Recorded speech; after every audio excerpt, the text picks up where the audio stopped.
হিসাম কিংবা আল বিদায়া ওয়ান নিহায়া এই কিতাবগুলো যেগুলো সকল মুসলমান মান্যতা দেয় যেটা সহিহ এবং বিশুদ্ধ, এগুলো কি মাদ্রাসায় পড়া? এগুলো মাদ্রাসায় পড়ানো হয় না। বা এগুলো মাদ্রাসায় পড়লে হুজুররা আস্তিক থাকেন। মুফতি আব্দুল্লাহ মাসুদ এক নাস্তিক আর এক নাস্তিককে নিয়ে বলে যে মাদ্রাসায় যদি আল বেদায়া ওয়ান নিহায়া ও তারিখে ইবনে হিসাম এই কিতাব পড়ানো হতো সমস্ত উস্তাদ ও সব মুরদাদ হয়ে যেত।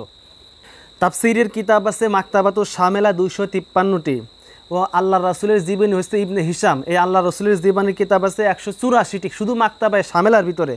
তারিখের কিতাব আল বেদায়া ওয়ান নিহায়া তারিখের কিতাব এরকম তারিখের কিতাব আছে 199টি। এত কিতাব যদি মাদ্রাসায় পড়ানো হতো তাহলে একজন মানুষ 100 বছরের মৌলানা হইতে পারতো না। এই জন্য সংক্ষিপ্ত আকারে তাফসিরে জালালাইন ও তাফসিরে খাতামুল আম্বিয়া মাদ্রাসায় পড়ানো হয় এবং বিভিন্ন ইতিহাসের কিতাব মাদ্রাসায় পড়ানো হয়, ছোটো ছোটো যে সমস্ত কিতাব।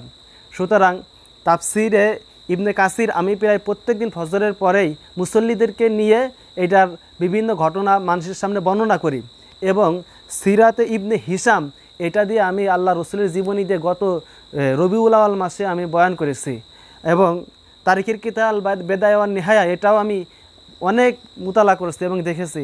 এর ভিতর থেকে এমন কোনো আমি বিষয় পাইনি যেটা পড়লে মানুষ নাস্তিক হয়ে যাবে।